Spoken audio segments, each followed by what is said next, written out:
if you are investing in Europe, there's one stage whereby Russian stocks were very cheap. 4 times, 5 times, 6 times PE, really cheap. And as a European investor, fund manager, when you look at the market, people will buy Russian stocks. But, well, the Russians did invade Ukraine, and so we had that issue over there. And if you are investors who actually own Russian stocks, then you'll be hurt badly. So that's one strike. Russia became uninvestable in that so it became one strike. So now, if you look at global investors, right, the Americans and the Europeans, and when they look at Asia, are they so sure that the geopolitics in Asia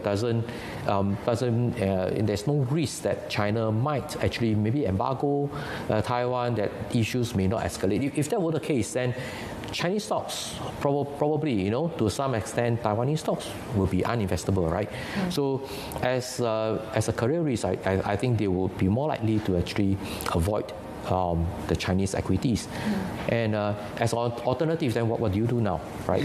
So if you look across ASEAN states, there are a lot of countries over there. They are either too small or they have their own, shall I say, political issues, right?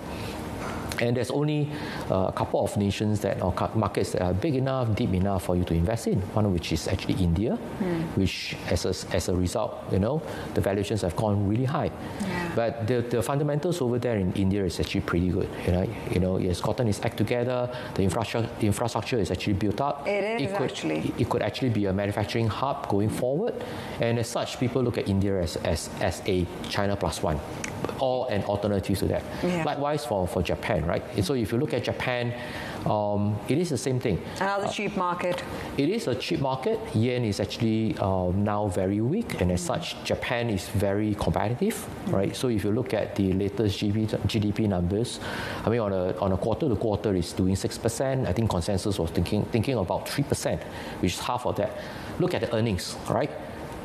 April to June numbers across the world. If you look at US and Europe and Asia, revenue growth is flat or negative.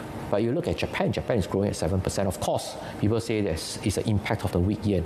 But it actually shows that the competitiveness of Japan is basically coming back. And for Japan's case, it's also coming out of a deflationary cycle. So from an investor point of view, if you have to invest in Asia, and if you can't invest in China, then where do you put your money? It's either Japan or it's in India.